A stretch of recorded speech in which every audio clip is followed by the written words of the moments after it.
ولسه مكملين مع البطاطس الجميلة الجديدة في كل الوصفات، سواء طبق أساسي أو جانبي احنا بنحبوها وبنعشقه. نسمي الله ونصلي على الرسول عليه أفضل الصلاة والسلام. هيا بينا نطبخ مع حنان، والنهاردة هيبقى طبق جانبي برضه. طيب، ومعايا معلقة سمنة فوق على النار أو طاسة أو حلة، مفيش مشكلة. نص لحمة مقطعاها حلقات كده صغننة، أي نوع لحمة، موزة بقى، عكوة، فخدة، بص أي حتة مش هتفرق معانا، احنا هنسويها خالص ومش هتفرق معانا. اديتها صدمة كده اما السمنة سخنت، أو معلقة الزيت بس عشان ايه تديها نفس حلو، تديها طعم حلو. أول ما تشمعت معايا كده غطيتها تشمعت معايا، بس نزلت ببصلاية صغننة، نص معلقة فلفل أسود بس. تمام، نزلت بكوبايتين 2 مية أهو. هفضل بقى سقلاها كده واحدة واحدة على نار هادية لحد ما اللحمة دي بتاعتنا دي تستوي معانا، على حسب نوعها وقطعيتها براحتك خالص. معايا كيلو رز، غسلاه ومصفيه، رز بلدي بتاعنا. معلقه زبده كبيره او معلقتين، معلقه سمنه، معلقه زيت، يعني معلقه الزيت انتوا عارفين بالمعلقه بيبقى صغننه، معلقه سكر، معلقتين 2 ملح من بتوع الشاي، لو معلقه الاكل هتبقى معلقه ممسوحه بتاعه السكر ومعلقه مليانه من بتاعه الملح. تمام، اشمع الزبده مع السمنه، ده الميكس كده روعه مع بعض. ما فيش زبده يا حنان خلينا سمنه، ما فيش سمنه يا حنان خلينا زبده، مش بيقول لا. هقول لكم ايه اللي يفرق معانا في الاخر. بصوا بقى، هاخد كده هسكن حبه رز بس من تحت كده، هسكنهم وافردهم كده معانا. بسم الله ما شاء الله، لا حول ولا قوه الا بالله. اللحمه معانا بس بقول لكم من دوبانها بتطير، بدوس عليها كده. بصوا هي خلاص استوت، ما ينفعش نحطها في البرام ونسكنها وندفنها في البرام كده غير لما تكون مستويه تمام التمام على نار هاديه. ميه بتغلي، كل ما تنقص الميه بس سقسقلها كوبايه ميه كده بمعلقتين لحد ما تستوي معاك وتبقى مدخنه وتبقى بالشكل ده، واللون ده مع البصلايه بتديله طعم تحفه. هنعمل احلى برام رز باللحمه، مدفنين اللحمه في قلبها. بصوا مش عايزه اقول لكم، بصوا هتحلفوا وتتحالفوا بطعمها بجد والله، بنفس الطريقه دي. مش محتاجين حاجه تانية بصراحه، هتقعدوا اسبوع طعم الاكل ده ببقكم. بصوا عملتها ايه، انا عملتها ايه، سكنتها في قلب الرز من جوه، وحطيت لها غلاف تاني فوقها. حتى لو عامت كده شويه مش هيحصل حاجه، احنا كده مسكلين لها مكان.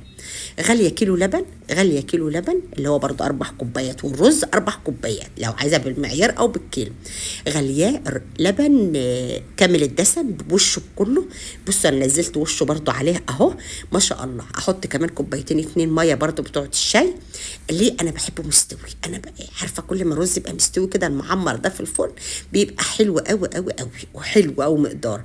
طيب معايا فنجان صغنن بقى، قشطه، وش لبن، كريمه لباني. اهم حاجه بس ما تحرميش البرام بتاعنا ده من الجمال ده.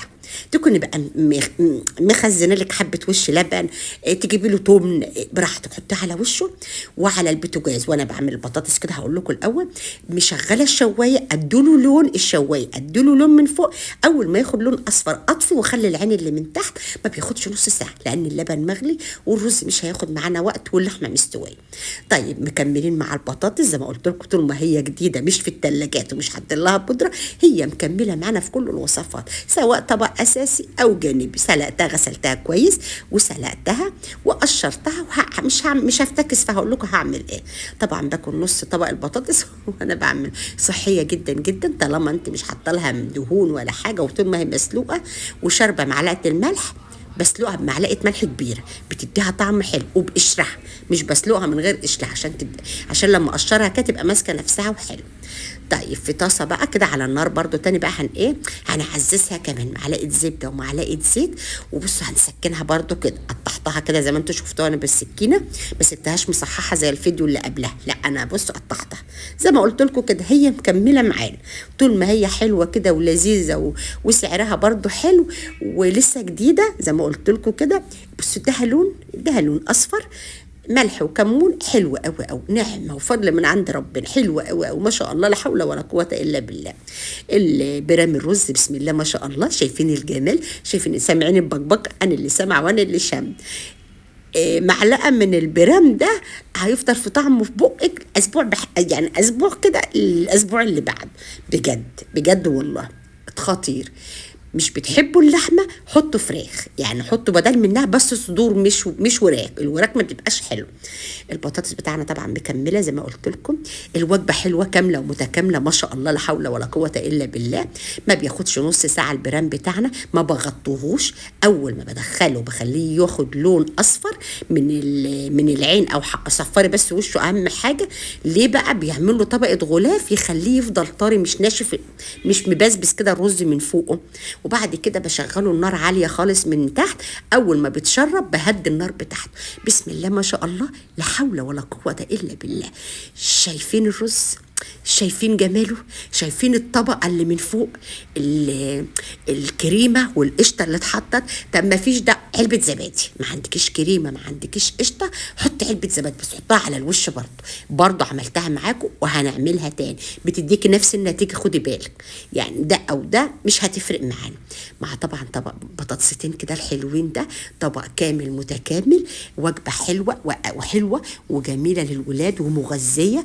وزي ما قلت لك لو مش حابه لحمه حط صدور فراخ. انا مش بحب بصراحه، مش من هواة الفراخ، بس انا بحب لو حتتين لحمه بتظبط معايا البراءه. يا رب بس اكون فدتكم. لو اي حاجه صغننه قد كده انا موافقه. ربنا يجازيكم خير، بحبكم كتير قوي قوي قوي. ما تحرمونيش من دعواتكم، انا بدعي لكم والله على طول. وشكرا على كل كلامكم الجميل وعلى دعواتكم. ربنا يحفظكم ويحفظ لكم حبايبكم. الاكل بيتحدث عن نفسه. اشوف وشكم بخير في فيديو جديد ان شاء الله، فيديو جديد. مع الف سلامه، في رعايه الله وحفظه.